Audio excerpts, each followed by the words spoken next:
नमस्ते प्यारे विद्यार्थियों, आप सभी का यहाँ पर आज की इस इम्पोर्टेंट क्लास में स्वागत है। देखिए, आज जो हम पढ़ने वाले हैं वो आप सबके लिए यानी फिलहाल बात करते हैं। ये जो टॉपिक है वह third year BA third year वालों के लिए है और इसके अंतर्गत यहाँ पर जो आपको हम पढ़ा रहे हैं वो आपका पेपर फर्स्ट है।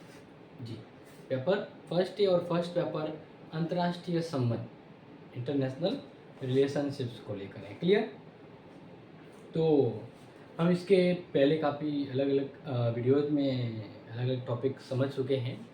आज हम क्या करते हैं कि कंटिन्यू जो पढ़ रहे हैं तो आज हम उसके आगे वाला पार्ट आपको समझाने वाले हैं। ठीक है, तो आप बिल्कुल भी देरी ना करें और जो भी पढ़ा रहे हैं वो आप कॉपी में नोट कर लीजिएगा, क्योंकि ध्यान रखिएगा कि क्लास रेगुलर लेना है। जो लगातार पढ़ते हैं सफलता उन्हें मिलती है।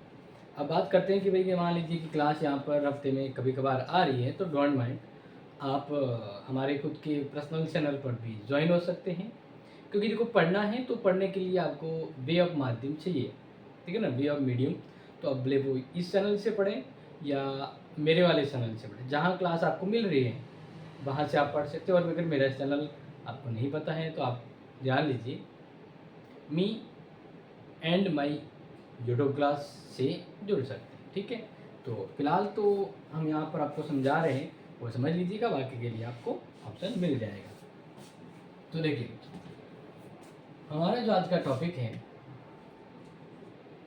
शक्ति के लिए संघर्ष। बिल्कुल, आज अगर बात करें हर देश, भाई भारत हो, इंग्लैंड हो, ऑस्ट्रेलिया हो, अमेरिका हो, स्विट्ज़रलैंड हो, रूस हो या और भी बहुत सारे हो, क्योंकि कंट्री 193 अब भी है। बट यहाँ पर सभी देश क्या चाहते हैं? अपने आप को मजबूत करना, आर्थिक रूप में, सामाजिक रूप में, धार्मिक रूप में, मतलब तकनीकी रूप में, हर क्षेत्र में हर देश है ना, वो दूसरों से आगे निकलना चाहता है। वो चाहता है कि मेरे पास वो सब कुछ हो, मेरे पास वो सब कुछ हो जिसकी मुझे ज़रूरत पड़े, या मेरे पास वो भी ताकत हो जिसके जरिए मैं दूसरों पर हुक्म चला सकूं। तो इसके लिए उसे शक्ति चाहिए। तो आज हर कोई है ना, हर देश अपने लिए शक्ति प्राप्त करना चाहता है, अपने लिए शक्ति प्राप्त करना चाहता है। तो इसी को लेकर ये टॉपिक है, शक्ति के लिए संघर्ष। क्योंकि ये देखो, अब सिंपल सी बात है, शक्ति कोई बैठे बैठ तो है नहीं किराने पे है कि और खरीदिए पैसे लेके आगे नहीं। तो शक्ति के लिए संघर्ष होता है, क्योंकि बिना संघर्ष किए तक तो ताज नहीं मिलते। तो बिना संघर्ष की शक्ति कैसे पॉसिबल हो सकती है? तो इसीलिए टॉपिक है शक्ति के लिए संघर्ष। तो इस शक्ति के लिए संघर्ष से जुड़े एक यथार्थवादी विद्वान हैं एस जे मॉर्गेनथाउ, जिसका एक कोटेशन हमने आपके लिए पहले ही लिखा है, तो समझे। देखिए,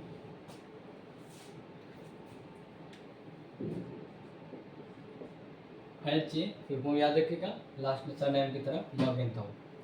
देखिए,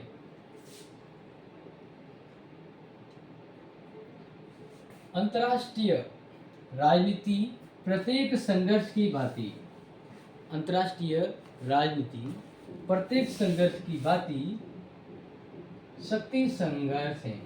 यानी इंटरनेशनल जो राजनीति है, पॉलिटिक्स है, वो हर संघर्ष की भांति एक शक्ति के लिए संघर्ष है। और इसके आगे वो कहते हैं कि अंतर्राष्ट्रीय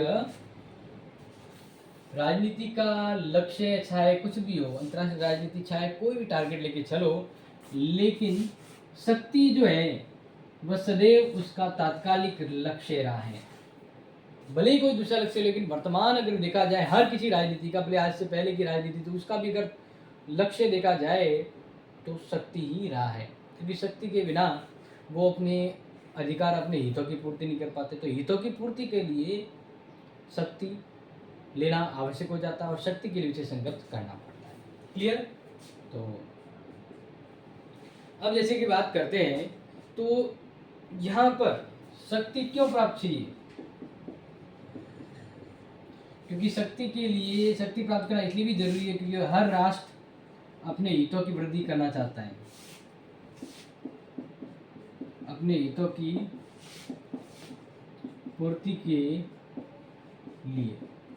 यानी हर देश अपने हितों की पूर्ति करना चाहता है, तो इसी हितों की पूर्ति के लिए उसे संघर्ष करना पड़ता है। इन्हीं हितों को कहते हैं एक देश के लिए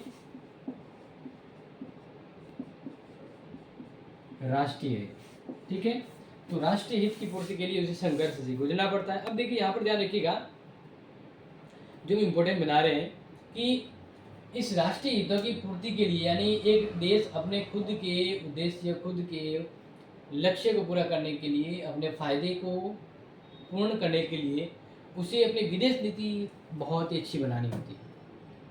क्योंकि अगर आप अपने लक्ष्य की प्राप्ति करना चाहते हैं तो आपकी नीति भी वैसी ही बढ़िया होनी चाहिए। तो नीति यानी यहाँ पर राष्ट्रीय हितों की पूर्ति के लिए नीति यानी विदेश नीति की बात कर रहे हैं। ठीक है, तो राष्ट्रीय हितों की पूर्ति के लिए 3 प्रकार की विदेश नीति होती है।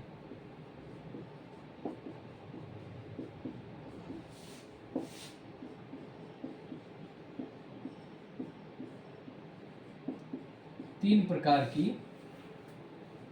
विदेश नीति। ठीक है, 3 प्रकार की। यस, तो देखिए अब यहाँ पर थोड़ा अच्छे से समझने की कोशिश कीजिएगा और जानने की कोशिश कीजिएगा कि आपको समझा रहा हूँ।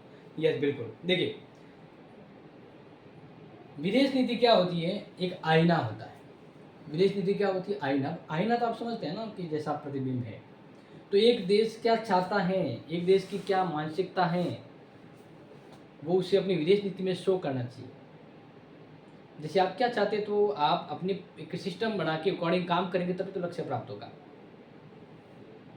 तो विदेश नीति है वह राष्ट्रीय हितों का एक आईना होती है, क्योंकि राष्ट्र हित क्या है तो उसकी प्राप्ति के लिए नियम कायदे हैं वो विदेश नीति में होते हैं। तो हर देश की विदेश नीति कहीं ना कहीं इन 3 प्रकार की विदेश नीतियों के अंतर्गत आती है, जिसके अंतर्गत मैं आपको बता रहा हूँ। पहला, यथा स्थिति की नीति।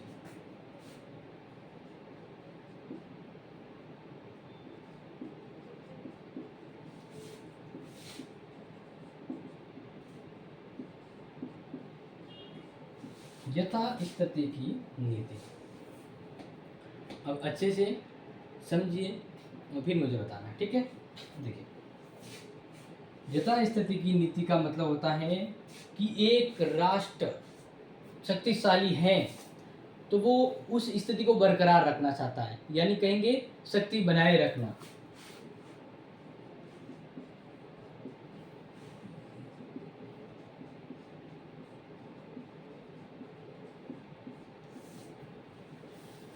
शक्ति बनाए रखना, बिल्कुल सही बात है। देखिए यथा स्थिति की नीति शक्ति बनाए रखने का मतलब होता है, यानी एक देश अपने उद्देश्य की प्राप्ति के लिए जो उसके पास ताकत है उससे उसके उद्देश्य पूरी हो रहा है तो वो उसी शक्ति को बरकरार रखना चाहता है। तो विदेश नीति में काफ़ी देश अपनी विदेश नीति बनाते समय ऐसे नियम, बातें या संधि समझौते या प्लानिंग ऐड करते हैं जिसके उसकी ताकत कम न हो, वह ताकत बनी रहे। जैसे मान लीजिए कोई बात करें, एक रेसर जो होता है वो टॉप आ गया फर्स्ट, तो वो ये थोड़ी ना चाहेगा कि मैं नीचे आ जाऊँ, मैं हर बार टॉप आना चाहता हूँ ताकि मेरे लक्ष्य पूर्ण हो सके, मेरे जो भी हित लक्ष्य साध हैं वो पूर्ण हो सके। तो इसलिए हर देश की विदेश नीति में ये तत्व कहीं ना कहीं होता है, भले तीनों में से एक तत्व जरूर होगा। यथा स्थिति की नीति यानी जो ताकत है उसे ताकत को बनाए रखना ताकि उसके हितों की पूर्ति हो पाए। दूसरे टाइप की विदेश नीति की अगर बात करें प्यारे विद्यार्थियों इसमें, तो आप नोट कर लीजिएगा, शक्ति विस्तार यानी साम्राज्यवाद।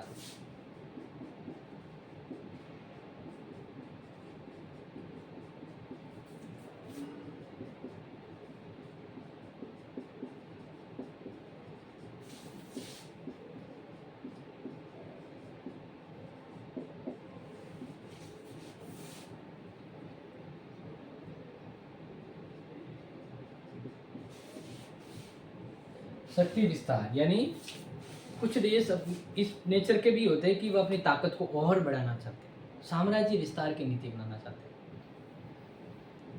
जैसे ब्रिटेन, सबसे बढ़िया उदाहरण चीन, अमेरिका, ये जो है ना अपनी ताकत को दिनों दिन और बढ़ाना चाहते हैं। वो नहीं चाहते कि हमारी ताकत यहीं पर रुके, वो अपनी ताकत को और बढ़ाना चाहते हैं, वो अपने पावर को और बढ़ाना चाहते हैं और ताकतवर होना चाहते हैं। इसलिए अपनी विदेश नीति में वो आक्रामकता का जो प्रभाव तत्व शामिल करेंगे। यानी उनकी विदेश नीति में ये हम कहें दयालुता की तरह, या फिर हम बात करें उदार वाली नीति, उदारीकरण, मतलब उदार लिबरल कहते हैं ना कि भाई उदार नीति कहते चलो रहने दो, नहीं, वो ऐसी नीति नहीं अपनाएंगे। ये अपनी विदेश नीति में उदारता जैसे तत्व नहीं जोड़ेंगे, सख्त नीति अपनाएंगे, यानी जहाँ ये अपनी ताकत को बढ़ा सके। जैसे उसकी विदेश नीति में ये होगा कि पहले आक्रमण करना, साम्राज्य विस्तार करना, जहाँ कमी दिखे या कमज़ोर देश है उसके राज्य पर अधिकार कर लेना। इस प्रकार से यहाँ पर समझौता नहीं, सीधा संघर्ष और अधिकार, इस प्रकार के वो अपनी विदेश नीति में तत्व जोड़ते हैं। तो कहने का मतलब है दूसरी विदेश नीति यानी वे देश जो अपनी विदेश नीति में साम्राज्य विस्तार या शक्ति के विस्तार की नीति भी अपनाते हैं, जिससे वो ताकत को और बढ़ाना चाहते हैं। तो इसके अंदर सीन आ सकता है, ठीक है ना। यथा स्थिति की नीति के अंतर्गत बहुत सारे देश आते हैं अपनी ताकत को कम करना नहीं चाहते, वो वही रखना चाहते हैं, लेकिन इसके अंतर्गत वो अपनी ताकत को और बढ़ाना चाहते हैं। साम्राज्य जैसे चीन के द्वारा भारत के इलाकों में बार बार इंटरफेयर करना, तो वो साम्राज्यवादी नीति का पालन है, ठीक है। तीसरी जो विदेश नीति यहाँ पर हम बात करें जो आप समझेंगे, वो है शक्ति का प्रदर्शन या प्रतिष्ठा की नीति।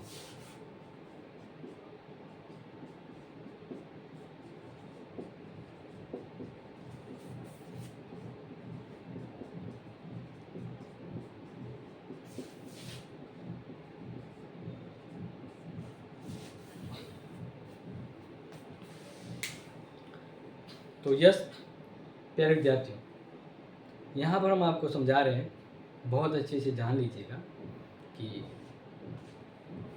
शक्ति के लिए संघर्ष होना जरूरी है। लेकिन एक चीज़ यहाँ पर मैं आपको याद दिला दूँ, और आप इसको अच्छे से नोट करें, क्योंकि एग्जाम में आने की फुल संभावना रहती है, फिर फुल संभावना रहती है, और ये पूछा भी जाएगा, ठीक है। तो प्रतिष्ठा की नीति या प्रदर्शन की नीति, यानी ये कुछ देश ऐसे हैं जो अपनी ताकत का जोर आजमाइश करते हैं। जैसे उत्तरी कोरिया बात करते हैं, किम जोंग, वो अपनी ताकत को बढ़ावा चाहते हैं, मतलब वो अपनी जो ताकत है उसको दूसरों पे शो ऑफ करना चाहते हैं, ताकि लोग माने कि भाई ये ताकतवर हैं, और उसका प्रभाव जम जाए, उसका प्रदर्शन जम जाए, उसकी प्रतिष्ठा बढ़े, और उसके लक्ष्य साध्य है वो पूर्ण हो पाए। तो विदेश नीति का अंतिम लक्ष्य क्या होता है?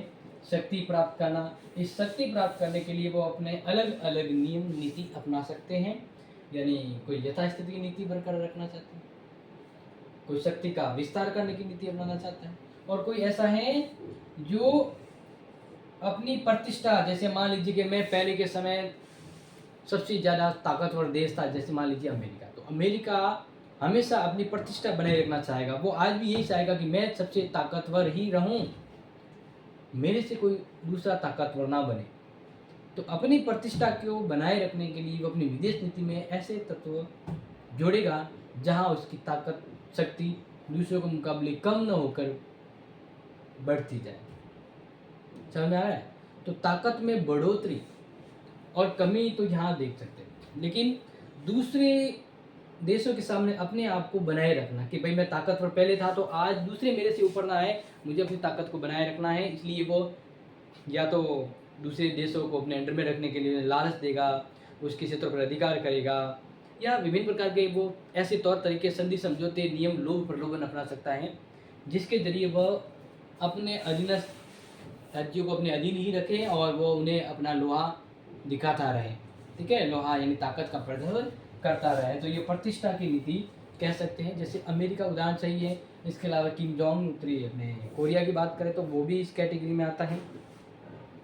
तो हर चीज़ के पीछे एक मूल धारणा और विचार यही होता है कि हर देश अपनी शक्ति को बढ़ाना चाहता है, और इसके लिए उसे संघर्ष करना पड़ता है। देखो मैंने पहले भी यहाँ पे बताया है, क्योंकि हेनरी मॉर्गन था उन्हें, इसको आप याद कर लीजिएगा, इसको याद करना। इसके लिए कोई लाइन बहुत सिंपल बताइए कि हर राजनीति, जैसे कोई भी राजनीति हो, किसी भी देश की राजनीति हो, तो हर राजनीति प्रत्येक संघर्ष होता है ना, उसी बात ही होता है, और हर कोई संघर्ष क्यों करता है, वो शक्तिशाली होना चाहता है। अब आप दिनों दिन हर समय संघर्ष करते हैं अपने विभिन्न प्रकार की दैनिक क्रियाओं से, क्योंकि आप चाहते हैं आप पावरफुल बने, समझे लिखे पढ़े लिखे, तो जॉब लग गई तो फिर आप शक्तिशाली हुए कि नहीं हुए, आपके पास पावर है, पैसे हैं, मतलब आप शक्ति हैं। तो इसलिए यह भी बात है कि, और यहाँ पर आगे भी इन्होंने ये कहा है कि अंतर्राष्ट्रीय राजनीति का लक्ष्य भले कुछ ही हो, विदेश नीति में भले बहुत सी अलग अलग बातें जोड़ी गई हो, लेकिन हर देश का तत्कालिक लक्ष्य हमेशा क्या रहता है, शक्ति रहता है। तो इसी को मद्देनजर रखते हुए मैंने आपको कहा कि हर देश शक्ति क्यों प्राप्त करना चाहता है, क्योंकि इसे अपने हितों की पूर्ति करनी है, उसे अपने फायदे पूरे करने। तो जब आपके पास ताकत नहीं है, पैसा नहीं है, तो आप अपने लक्ष्य पूरे कर पाएंगे? आपको कोई सपोर्ट करेगा, आपको कोई पैसा देगा, कोई सहायता देगा? नहीं।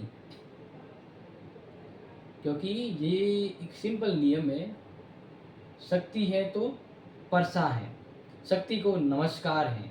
तो इसलिए ये सब दुनिया जानती है, जिसके पास ताकत होगी उसे सब नमस्कार करेंगे, उसके आगे पीछे घूमेंगे, और वो जो कहेगा लोग उसके लिए, देश उसके लिए ला के रख देंगे। तो यही उद्देश्य को ध्यान में रखते हुए अपने हितों की पूर्ति के लिए 3 प्रकार की विदेश नीति हमारे सामने आती है। यथास्थिति जो ताकत है बनाए रखना, शक्ति का विस्तार करना, और ताकत ताकि ताकतवर बन जाए। और अमेरिका की विदेश नीति जैसे अपनी ताकत है वो पहले भी दूसरों से ज़्यादा थी और आज भी होनी चाहिए, भले ही देश आज शक्तिशाली हो रहे हैं, लेकिन मेरे जितने ना हो, अपनी ताकत उतनी ही और उससे भी ज़्यादा है, तो वही रहनी चाहिए प्रतिष्ठा, कि भाई मेरी धाक जमी रहनी चाहिए।